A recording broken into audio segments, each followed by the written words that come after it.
Good afternoon? Yes, yes, still. All right, good afternoon. Couple of things. First, we're going to be, after you're done with me, we're going to be joined by two guests. The first being Stephen Rodriguez from the UN Development Program, who's the resident representative of UNDP in Afghanistan. He just left Afghanistan and I think landed in the UAE. He'll brief us from there, from Dubai. And we'll also be joined by Anatoly Balovnev, the UNDP Regional Area Manager in Afghanistan, who is briefing us from Jalalabad. They're obviously here to talk to you about the earthquake and the response. 2 p.m. there'll be a briefing, the first meeting of the Independent Scientific Panel on the Effects of Nuclear War, pursuant to the establishment of the panel this year. Our Secretary General is on his way back to New York from Papua New Guinea earlier today. He spoke to your colleagues in Port Moresby before leaving the country, telling them that he felt gratitude and solidarity for the role played by Papua New Guinea today, especially how it relates to its contribution to address climate change. Papua New Guinea does not contribute to climate change, he said, adding that the country has a negative emissions record due to its enormous carbon sink, and that is the world's third largest rainforest, as well as the ocean. The international community, which benefits from the country's forests and oceans, must pay back, the Secretary General said. First, the international community needs to accept that there must be climate justice. Countries like Papua New Guinea must have all the support that was promised it to address adaptation needs, to build resilience, and to protect people in country against the devastating impact of climate change, adding that there must also be justice in the way of international financial institutions address the problems of development. Mr. Guterres reiterated his call for reforms of the international financial systems. The Secretary General will be in New York at the crack of dawn tomorrow morning and be in the office on Monday. Travel to announce, though not the Secretary General, Mariangela Holguin, who, as you know, is the personal envoy of the Secretary General, is set to travel to Cyprus next week. There she will meet the Greek Cypriot leader, Nikos Christoulidis, on September 12th, and the Turkish Cypriot leader, Ersin Tatar, on September 15th. She's also expected to engage with the representatives of the two leaders, among other Cypriot stakeholders. Moving to Gaza, and our colleagues at the Office for the Coordination of Humanitarian Affairs tell us that the ongoing offensive in Gaza City has further intensified today, increasing the damage to civilians and facilities on which they depend to survive. Earlier today, Israeli forces attacked a high-rise building that they say was used to execute attacks against them. Initial information collected by OCHA indicates that tents sheltering displaced people were damaged nearby. We're also concerned by the announcement that more high-rise buildings will be attacked soon. These developments are forcing increasing numbers of people to flee in a place where just about everyone has already been displaced, often many times, and where famine, as you know, has just been confirmed. Our humanitarian colleagues tell us that in the north, people are simply just exhausted. They can't afford to move south, not only because displacement sites are overcrowded, but also because transport can cost up to $1,000. Between Wednesday and yesterday, our colleagues tracking population movements in Gaza recorded nearly 3,000 movements from the north to the south. That brings the total since October 14th to nearly 41,000. Meanwhile, OCHA also reports that in more parts of the Gaza Strip, Israeli authorities require any movement of humanitarian personnel to be coordinated with them in advance. On Wednesday and yesterday, our teams attempted to coordinate 29 such movements, but 19 of them were either denied outright or initially approved, but then significantly delayed or otherwise impeded on the ground. Only 9 of these movements were facilitated, and one had to be canceled by the organizers. Despite the impediments, we were able to collect some fuel and supplies related to water, hygiene, and sanitation from the Karim Abu Salam Karim Shalom crossing, as well as Zikim, and transfer some other items within the Gaza Strip. Our teams were also able to repair a road in Rafah that's needed to improve the cargo flow in the south, as well, and as we mentioned yesterday, they were able to assess the conditions and needs of displaced people in the north, which are vast. Yesterday, the World Health Organization distributed critical nutritional supplies to support hospitalized infants and patients who are at Al Nasser Hospital in Khan Yunis. These included 4,900 units of infants in high-protein formula and 2,000 feeding components. To respond to famine and malnutrition adequately, humanitarians working in Gaza continue to call for scaled-up, sustained, and safe access so that enough food and medicine can enter the Gaza Strip and reach those who need them. And we also need sustained and unimpeded access directly to the north, and that, of course, includes Gaza City. Turning to the West Bank, where OCHA paints a pretty dire picture, telling us that since January, more than 2,780 Palestinians have been injured by Israeli forces or settlers. That's a 39% increase compared to last year. This includes nearly 500 people injured by Israeli settlers. That's a twofold rise over the same time frame in 2024. As of Monday, OCHA has also documented the demolition of more than 1,150 structures across the West Bank this year for lacking Israeli-issued building permits, which are almost impossible for any Palestinian to obtain. That's a 44% increase compared to the same period in 2024. Turning to Afghanistan, our emergency relief coordinator, Tom Fletcher, said in a statement today that the devastating earthquake is the latest crisis to expose the cost of shrinking resources on vital humanitarian work. He noted that within hours of the earthquake, OCHA's pooled funds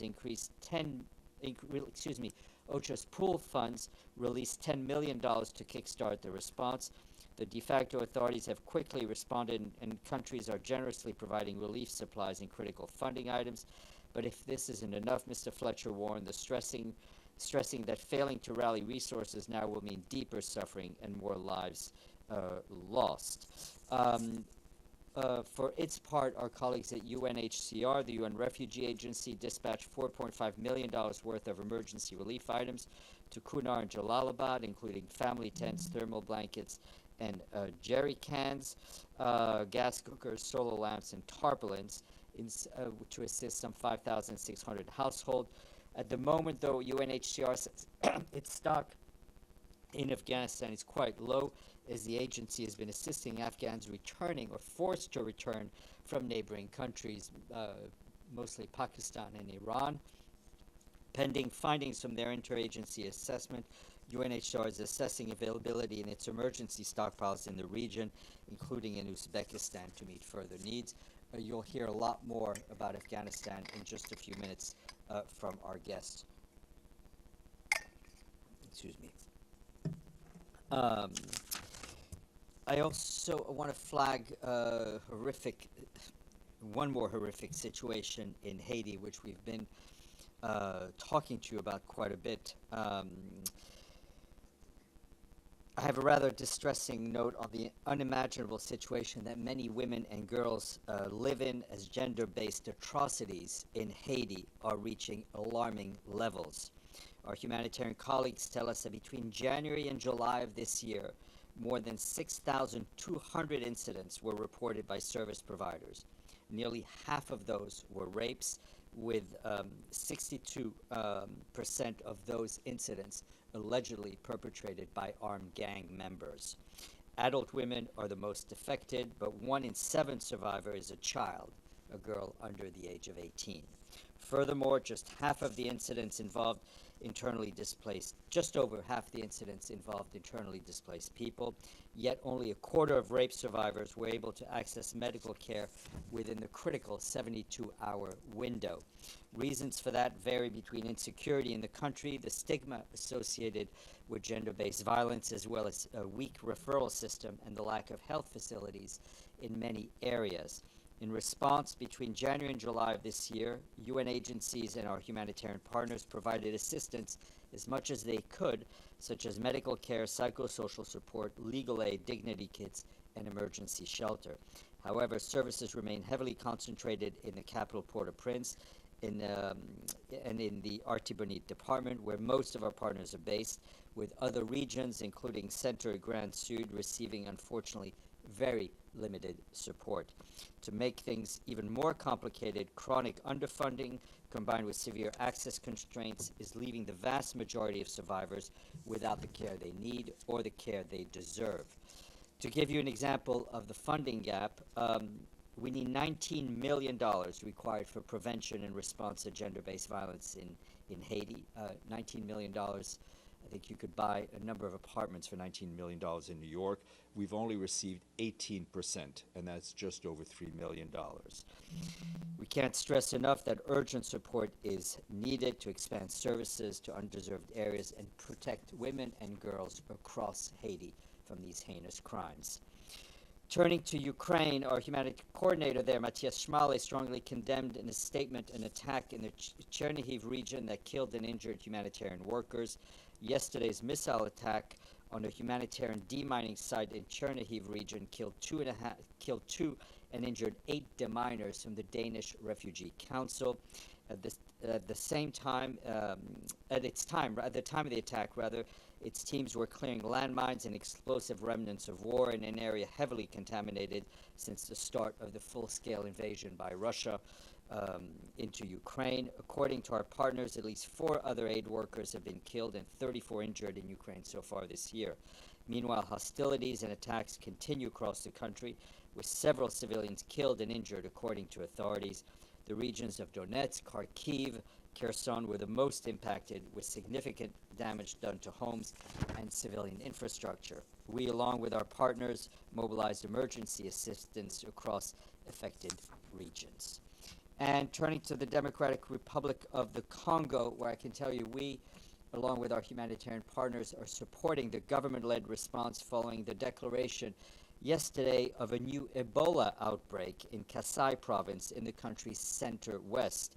As of September 4th, preliminary figures from national authorities indicate 28 suspected cases. That includes 15 fatalities, including 4 frontline health workers. The number of provisional and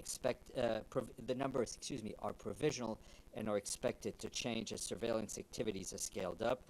The impacted areas, particularly Bulape and Weka health zones, previously experienced outbreaks in 2007, 2008, and 2011. A joint rapid response team supported by WHO experts has been deployed to Kasai province to strengthen disease surveillance and response capacity. WHO is delivering more than 2 metric tons of essential supplies, including personal protective equipment, mobile labs, and medical teams to support the immediate response. Also in the DRC, and also a bleak picture, our colleagues in the UN Human Rights Office published a report today showing that all parties to the conflict in the Congolese provinces of North and South Kivu have committed serious violations of international humanitarian law that may amount to war crimes and even crimes against humanity. The report produced by the UN Human Rights Office fact-finding mission said since late 2024, gross human rights violations have been committed by the M23, supported by the Rwandan Defense Forces, as well as the Congolese armed forces and affiliated armed groups. It documents the failure by all parties to adequately protect civilians in the conduct of hostilities, particularly during the takeover of Goma by the M23 and the RDF in late January, as well as attacks on schools and hospitals. The report further finds that both DRC and Rwanda bear responsibility for their support to armed groups with known track records of serious abuses. The report is online. Quick update for you from our colleagues at the Office of Coordination of Humanitarian Affairs on the impact of the severe flooding in northern India, for which you will recall the Secretary General had expressed his deep sorrow. The impacted, with Punjab state being one of the areas hardest hit. Dozens of people have been reportedly killed, nearly 1,900 villages, and more than 380,000 people said to be affected. Hundreds of thousands of acres of farmland have also been drowned. The government of India is leading the response effort, but our country team stands ready to assist. Food price index, first Friday of the month. Our friends in Rome at the FAO say that tell us the new report indicates that the benchmark of world food commodity prices remained largely unchanged in August. Increases in meat, sugar, and vegetable oil prices offset declines in cereal and dairy quotations. The FAO Food Price Index averaged 130.1 points in August, marginally up from the revised July level of 130 points, but 6.9% higher than a year earlier. International Days to Flag. Sunday will be the International Day of Clean Air and Blue Skies. Nearly every person on Earth breathes air that is unsafe and causes health problems. And in his message, the Secretary General calls on citizens of this planet to take all necessary steps for clean air and breathable air. And pegged to that, the World Meteorological Organization released a report today tracing the complex interplay between air quality and climate, highlighting the role of tiny particles called aerosols in wildfires, winter fog, shipping emissions, and urban pollution. The report notes that burning of fossil fuel and other human activities that contribute to climate change are also sourcing pollution like black carbon, nitrous oxide, and ground-level ozone, which in turn aggravates climate change. Air quality and climate change must not be addressed in isolation. They must be addressed hand in hand. Other international days. Today is the International Day of Charity. Be nice to me. Observed every 5th of September. The date was chosen to honor the anniversary of the death of Mother Teresa. It's a global reminder of the importance of compassion and generosity. And also Sunday is the International Day of Police Cooperation. The Secretary General reaffirms that if technology is used responsibly, it can strengthen the effectiveness, transparency, and accountability of police institutions around the world. And lastly, Sunday is also World Duchenne Awareness Day. Duchenne muscular dystrophy is a rare progressive disorder where muscles become weaker over time. This year's theme is Family is the Heart of Care and highlights the role family members play in helping people who are living with this disorder. Money today, which means questions. 2 countries paid their regular budget dues. The first country's capital city is considered the second largest French-speaking city in the world after Paris.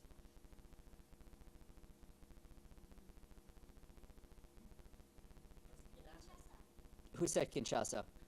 Good job, Lenket. So we thank our friends in the Democratic Republic of the Congo. The second country is landlocked and is home to the world's largest artificial lake by volume. It's considered the world's largest artificial lake by volume of water it holds. All right, it's in Africa. No, the Gambia, no. No, I mean, a good try, but not. Sorry? Nope. You're not, okay. We're going to sit here and listen to 54 countries being listed. It is Zimbabwe. Lake Kariba holds 185 cubic kilometers of water. So we thank our friends in Harare as well for paying their dues. I will pay my dues now. Deji. You might already said this in the beginning. I missed that part. Yesterday, U.S. State Department listed 3 humanitarian groups of Palestine on the sanction list. I know that the human rights chief Volker Turk has already expressed his opinion, said it's unacceptable. What is the opinion from the Secretary General? We support, obviously, Mr. Turk and his position, and I think it is quite concerning that we see the increased use of these types of sanctions against NGOs. Pam. On the Haiti numbers, there was a report that came out just in February that there was 1,000% increase. What you're talking about is increase even since in the past. Yeah, the numbers I think are pretty. This is just. And any progress toward a multinational force or any kind of. Well, I mean, the progress, what you know, is the multinational security support force is on the ground. What it needs is more support, and obviously we're moving following the adoption by the Security Council of the list. And is there any identification of which gangs? No, I think it is all gangs. Thank you. Yeah. Jordan? Yes. Do you have any update on the communication between the UN and the host country on Palestinian visas? No, as I mentioned earlier this week, we're in touch with the State Department to try to get some clarification and obviously, hopefully, a reverse of the decision based on their obligations under the host treaty agreement. How many UN international staff in Gaza? And if you have number, can you compare the current number with the number was 2 years ago? The number is less. We've reduced our footprint, but we remain very present in Gaza. I'll try to get you a number. The footprint is constantly being adjusted based on the operational needs, but also obviously taking into consideration the security of staff. I mean, yesterday we had our colleague Tess Ingram from UNICEF, who is an international, who's been in Gaza, and we've had quite a few international staff who remain in Gaza. Allow me. It's a legal question, I think. I'm not sure if it's a legal question or not, but you mentioned something about settlers' violence in West Bank against Palestine, and you gave very huge number of injured and death. Do the UN or does the United Nations consider the action, violent action by settlers, as a terror act or what? Look, all of this violence, all of the settlers involved in attacks on Palestinian civilians need to be held to account by the Israeli authorities, right? Those are crimes, and they need to be held to account for committing those crimes. Alex, and then we'll come up here. Thanks so much. I have a question on Yemen. There have been some reports that Yemeni Houthis are attempting to develop chemical weapons. Do you guys have any evidence of that? I'm not able to answer that question now. It doesn't mean others in the UN are not, or may be able. I will check. We will check for you. Thank you. Yep, and then we'll go to Yvonne. Ming Lu from China Daily. The General Assembly today is considering multiple resolutions regarding the UN cooperation with regional groups, such as Shanghai Cooperation Organization. Can you tell us what is the view of Secretary General about the value of the United Nations working with regional groups like the SCO? The Secretary General, I think since the beginning of his tenure, has highlighted the need for increased cooperation between the United Nations and regional groups and sub-regional groups as a way of kind of what he refers to, I think, as layered multilateralism. Often regional groups are very effective in dealing with regional issues within the framework of the UN Charter and international law, and I think that has been his message, whether it is regarding Asia, Africa, Latin America, or Europe. Yvonne Murray. Thank you, Steph. On his most recent trip to China this week, last week, the Secretary General said he told the Chinese leader, Chairman Xi Jinping, that the support of China is an extremely important element to preserve for the UN. So does that mean, does preserving China's support make it hard for the Secretary General and other UN officials to speak out on China's human rights record? No, I think whether it's the Secretary General, the High Commissioner for Human Rights, other entities, the Secretary General has spoken out on what he sees as human rights violations in many countries. Okay, and yesterday I asked you about specifically the Jimmy Lai case. Do you have any further comment I would refer, on that? I saw our colleagues in the Office for Human Rights, Mr. Turk's office, commented, and we fully back and support his comments. So the Secretary General supports the comments made by Volker Turk? That's correct. Okay, thanks. Dennis, and then we'll go to Lenka, sorry. Thank you, Steph. According to the Russian Foreign Ministry, there has been an exchange of letters between the Secretariat and the Russian mission to the UN on Bucha. So I have two questions on that. Recent letters, or I mean, they've been exchanged in the past. I don't know if they're. I believe in the past. Okay. So my first question is, how does the SG respond to the Russia's letter criticizing the UN's delayed and inadequate reply to the 2024 inquiry on the alleged Bucha staging? Look, I think the issue of Bucha has come up often, notably in bilateral meetings between the Secretary General and Foreign Minister Lavrov. I think the Secretary General has answered and given our position, and I don't think it has changed in any way. And, sorry, the second one, will the Secretary General publish Russia's appeal as official documents in the General Assembly and Security Council as requested by the Russian Foreign Ministry? Any member states that writes to the Secretary General asking for a document to be circulated, that document is circulated. Lenka. Thank you. Any new phone calls on Ukraine? None that I'm aware of, but if I become aware, I will let you know. Thank you. Ms. Salome. Steph, I apologize. You may have touched on this earlier, so if I missed it, I'm sorry. But can you comment on the targeting of buildings in Gaza and the... Yeah, I did. That was one of the first things I talked about. Okay, all right. I'll check it. Thank you. Yes, sir, please. Given the U.S. visa restrictions, is there a possibility that the high-level week of the General Assembly be held somewhere outside of the I United have not States?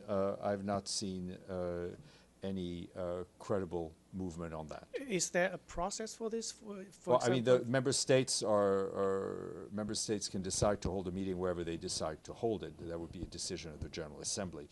But frankly, I have not seen any serious traction on that.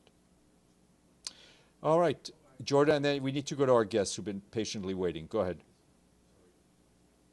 I have to follow up with him and on my first question, because you said in the beginning of the week you start communicating with the State Department on the visa issue. Correct. And did you have any answer? Did you, like, there is a hope that they will allow at least I think that's a question you need to ask the U.S. authorities. No, but you communicating, you said you... I understand. I understand. But did you receive an answer? I understand what you're saying. I'm saying I'm not going to communicate on whatever they may have told us. I think if you want to find out the latest U.S. position, you should speak to them. All right. I would ask you to stay for our guests. Are you... I just want to make sure Stephen is connected, or our guest connected, and if they could be put up on the screen, please. Great. I will see you. I think who will Stephen? Will you go? Will you go first? Yes, I will. Great. Okay. So Stephen, please go ahead. Thank you. All right. Thanks, Steph, and good afternoon to everyone. I will kick things off and give a general update on what is happening with respect to the earthquake. And then my colleague, who's the area manager in the eastern region of Afghanistan, Anatoly, who's also online, will give some of his first-hand experience of what is happening on the ground. Now, as everyone already knows, on August 31st at close to midnight, there was that 6.0 magnitude earthquake which struck the eastern provinces in Afghanistan, leaving a wake of destruction in mostly mountain communities across 3 provinces, Nangarhar, Kunar, and Laman. Since then, including this morning, there have been strong aftershocks which continue to rattle the region, further terrifying families, but also worsening road conditions and hindering rescue and relief operations. Unfortunately, and this I heard from my UNICEF and UNFPA colleagues, some of the relief workers got injured from yesterday's quake as well. The human toll is high, and I think, Steph, you reported on this. According to the latest assessments, more than 2,200 people have lost their lives, and nearly 3,700 have been injured. At least 6,700 homes have been destroyed, and we have seen entire villages built on steep hillsides have collapsed. And you'll hear a bit more about that from Anatoly, who has actually visited some of those communities. But beyond the loss of life, we have also seen basic infrastructure and livelihoods destroyed. As you know, OCHA has deployed 25 teams to do rapid assessments in the provinces and their districts. And their data is showing approximately 84,000 people affected by the earthquake. Schools, health facilities have collapsed. 68 major water sources have been destroyed, cutting off access to safe water for thousands of people.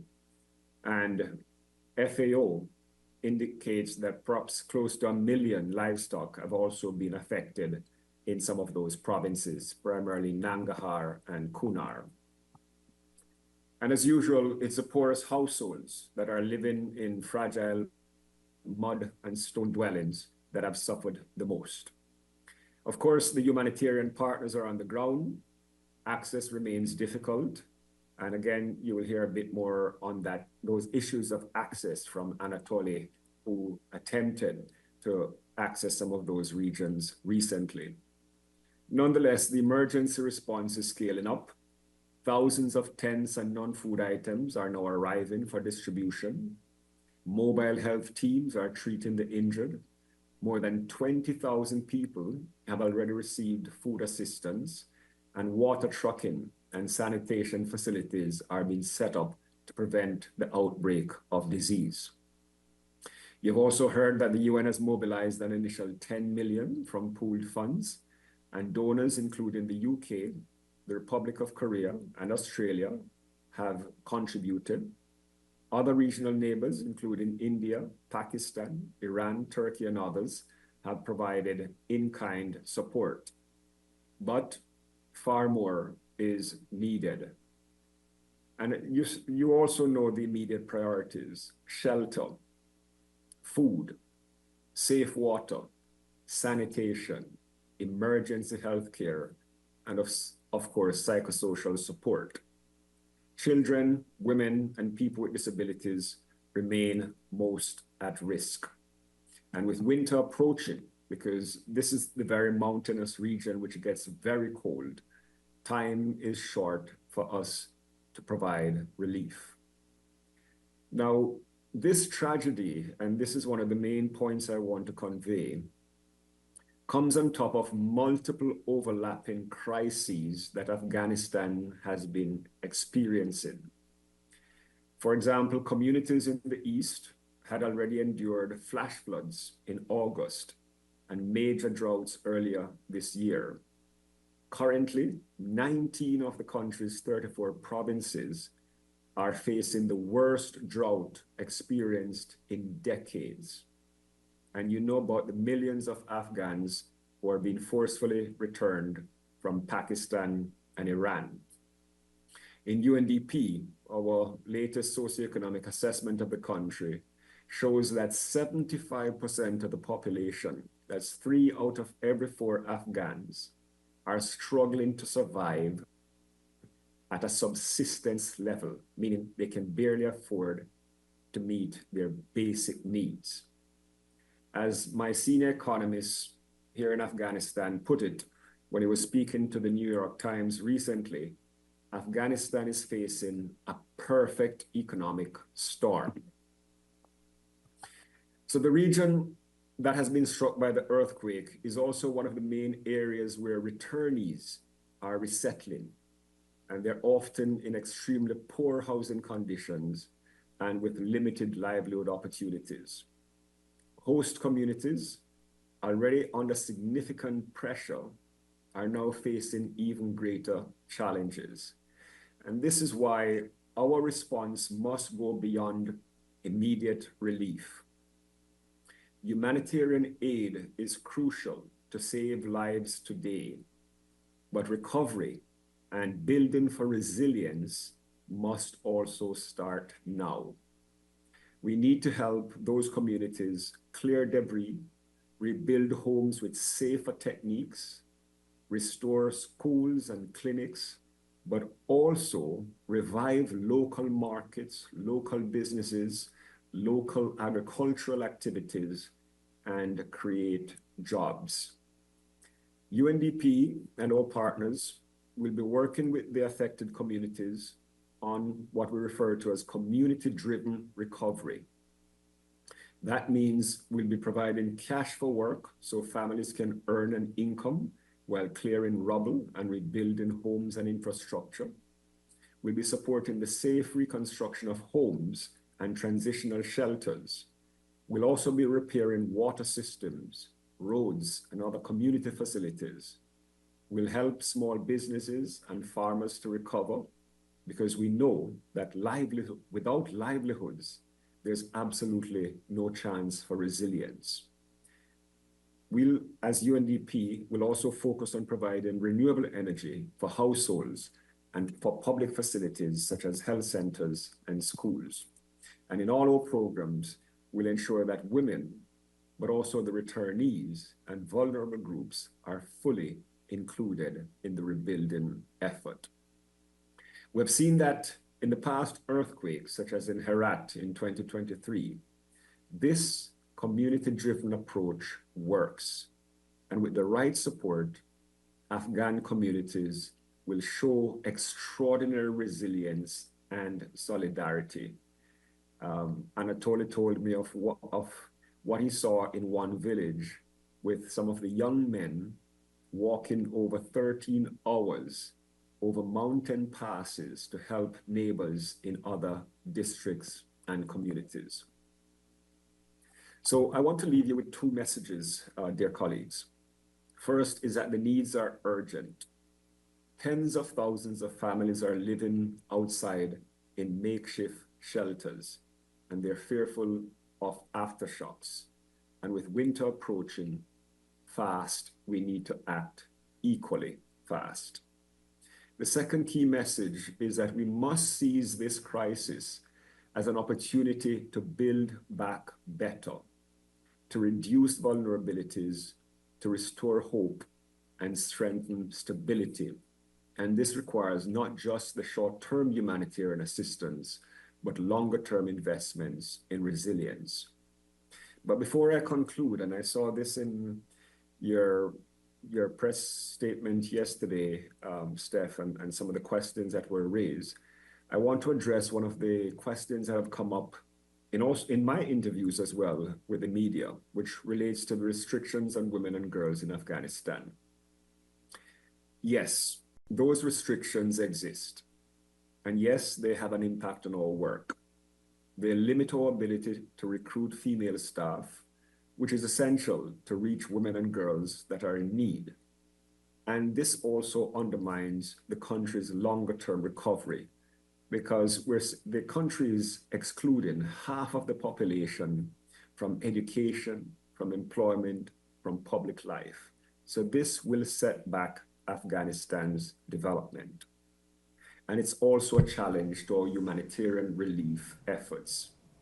That said, I want to address directly the reports that in the context of the recent earthquake, women are being prevented from receiving emergency medical care. We have looked into this very carefully.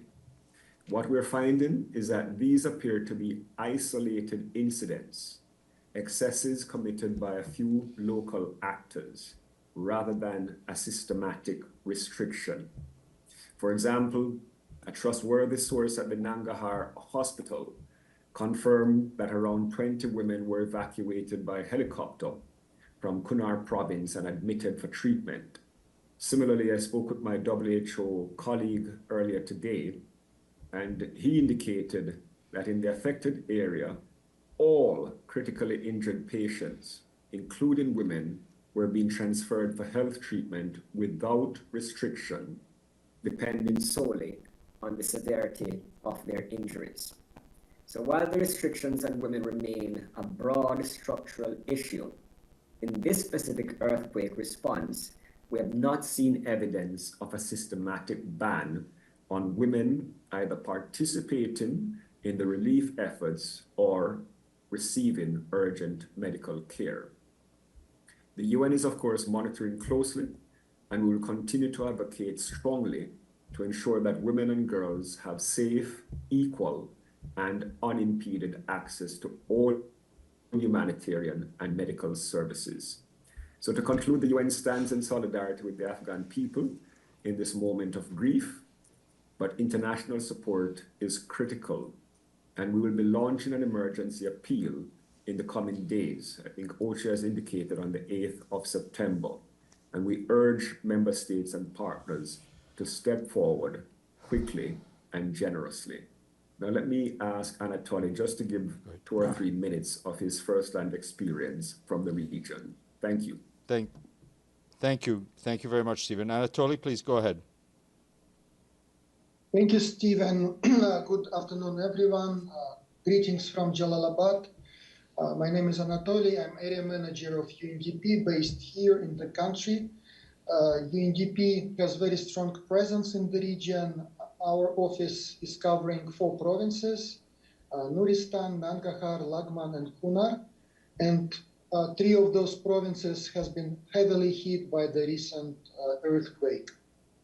We have an excellent team here, and we already conducted several site visits, and I would like to share my first-hand experience about one of them.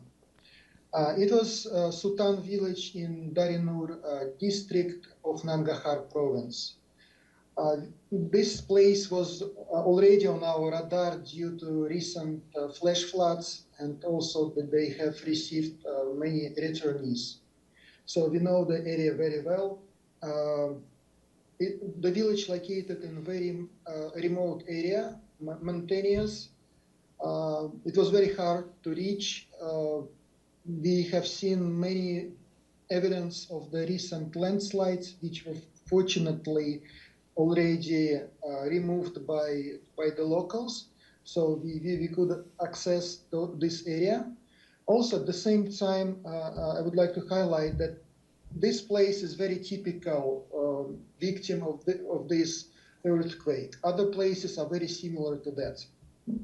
So Sutan village is the place with around 7,500 people living there. I met with locals. I was looking at the damage, and that was heartbreaking. In this particular small village, there was 12 casualties. Out of them, 8 were children, small children, and two victims were recent returnees from Pakistan. So those people has been suffered for many years. They went a long way, and now they received another disaster. And besides, we had around 60 people injured in this place, mainly because the buildings are constructed from mud, stone, and wood, as Stephen already mentioned, and those are easy to collapse. The more wealthier people use modern technologies, use concrete, and those buildings are still exist. They are not collapsing, and that's revealed the truth about earthquake. It hits mainly the most vulnerable people. I saw parents who are deeply grieving now. Many of them lost multiple children, unfortunately. Now, entire community is just living outside. They are afraid to come back. More than 300 shelters has been destroyed or damaged, and it's natural that people are afraid to coming back, and because they are afraid that earthquake will repeat again. And actually that happened yesterday when we had another very strong earthquake or aftershock, whatever you call it, and that caused additional damages, multiplying already delivered destruction. Now the number of, I received the call from this village, and I can say that the number of injured people raised to 82, and more than 400 houses are now destroyed.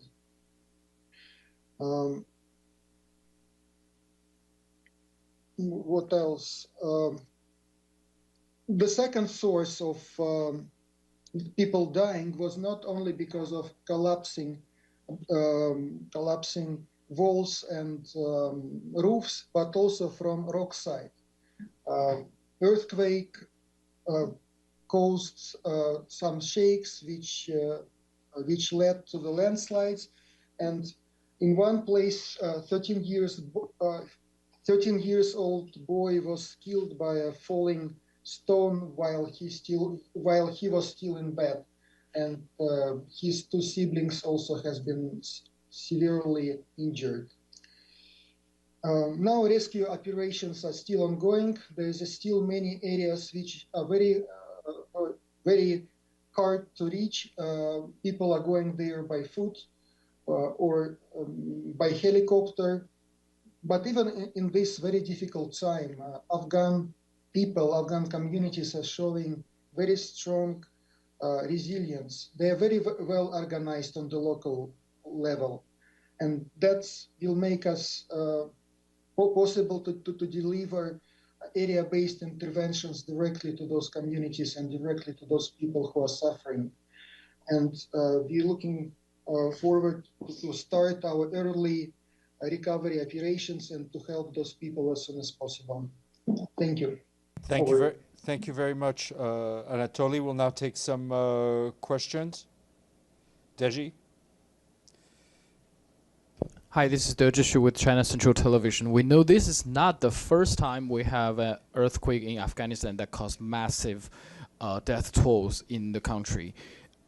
I'm just wondering, is there a way to build resilience for the next time? Because it seems this is never going to end.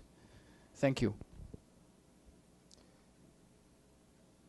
Please, go ahead, either Stephen or Anatoly. Let me start, because no, it's an excellent question. And this is why I mentioned that the building resilience is not a short-term project. What Anatoly said earlier, that the poorest are usually the most affected, whether it's by earthquakes or floods or any of these major disasters. The poorest are the ones who build houses close to riverbanks. And so when there are floods and flash floods, they're the ones who suffer. The poorest are the ones in Herat and here in these villages who have mud houses. The poorest are the ones who don't have assets. And so when there's an economic shock, when they lose their jobs, they have nothing to fall back on. Addressing that requires us to deal with those structural issues of poverty and unemployment in Afghanistan. And this is a context because Afghanistan is one of the very poorest countries in the world. Its GDP per capita is close to the very bottom of the list. The economy today is smaller than it was in 2011. When the Taliban took over and the government collapsed, the economy also collapsed by a staggering 27%. So poverty and unemployment are extremely high. And so the kinds of investments that are needed are investments in job creation, in revitalizing the economy, in providing communities and people with proper health care, with proper education, but also investments in basic social services, in people having access to water and energy. This is what works in every other society, including the developed societies of Western Europe or the US. It is the poorest who are always the one who suffer again and again when a crisis hits. And that's what resilience requires, building in that manner. Thank you. Yeah, Amélie, and then go. Thank you. Amélie Botelier from AFP News Agency. You mentioned the emergency appeal that will be launched in a few days, but I guess it's for emergency relief effort and humanitarian aid. But a follow-up to Deji's questions, rebuilding is something else. So do you have any kind of estimates of how much money would be needed and how long would it take to rebuild everything that's been destroyed, but in a better way for it to be more resistant to any future disaster? Thank you. Thanks for the question. It's a really great question. Two things. One, within the humanitarian country team here, we have said that we want any flash appeal that goes out to include both the immediate relief and humanitarian assistance component, as well as the recovery component as well. So we expect that flash appeal to include both components. But secondly, I wouldn't want to go ahead of OCHA because there's a coordinated effort being made. I mentioned there are 25 assessment teams on the ground currently that's looking at the needs based on the damages that have been that have occurred. The World Bank is also looking to do its own damage and loss assessment using its methodology. We're using satellite image from the area, and we'll pull all of that data together to address both the immediate humanitarian needs, but also the recovery needs for those communities. For UNDP, we estimate an initial 8 million for the kinds of work we would like to do, including rebuilding shelter, transitional and permanent houses for the communities, rebuilding some of the roads, providing energy, renewable energy for these households, etc. But that's just one small component of the broader picture. But we'll have a complete picture by the 8th of September is the projection from OCHA. Thank you. Yes, please go ahead. Jennifer Levine, Interpress Service. Given Afghanistan's political isolation and that many countries do not recognize the government, how is the UN working alongside the Taliban to effectively provide aid? That's also an excellent question. And the simple answer to it is, when it comes to humanitarian natural disasters or man-made disasters, the humanitarian principles hold: humanity, impartiality, independence. And so we have made this case to the de facto authorities from the very beginning, whether it is dealing with the droughts or the Herat earthquakes or other disasters that have occurred, that these principles are fundamental. Now, the interesting thing is, I think they've learned some of these lessons from the past. We had some difficulties initially, for example, in Herat, getting access for some of our female staff to attend to females in some of these communities. But from what we've seen in this current disaster, they're working hand in hand with us, coordinating very closely. And by the way, these are very mountainous regions that are otherwise impassable. And so we can only get to some of these places using their helicopters and their assets, and they're making those available. But they're also allowing female aid workers to access the regions, usually, of course, with a mahram. And as I indicated earlier, they're also allowing females to be transported to hospitals and health facilities to receive treatment. So I can say it's been almost exemplary in this particular instance. And I guess there's been some growth in that relationship since over the last couple of years, and a full understanding that humanity comes first, tending to those most in need, irrespective of ethnicity, of gender, of anything else. We must provide assistance to those who are in need. Thank you. We'll go online. Iftikhar. Thank you, Steph. Thank you, Steph. Sir, this is Iftikhar Ali from Associated Press of Pakistan. With all the roads damaged in the impact area, how are you delivering aid to these survivors? Anatoly, do you want to speak to that? Yes, many roads still are locked.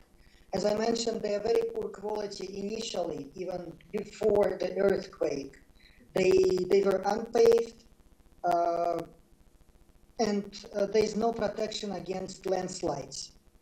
Now, with the support of the de facto authorities who are providing the heavy machineries, those landslides are being removed, and all humanitarian assistance now starting to reach those areas.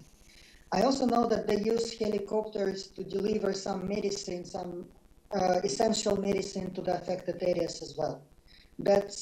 And also they deployed military forces to go there by foot and to deliver needed support in this way. Thank you. Thank you. Thank you very much. Any other questions? Thank you all. Stephen, Anatoly, thank you so much for joining us. I know it's very late there and you guys have a lot to do, but we hope to welcome you back soon. Thank you all. Thank you. Take care. Thank you. Bye-bye.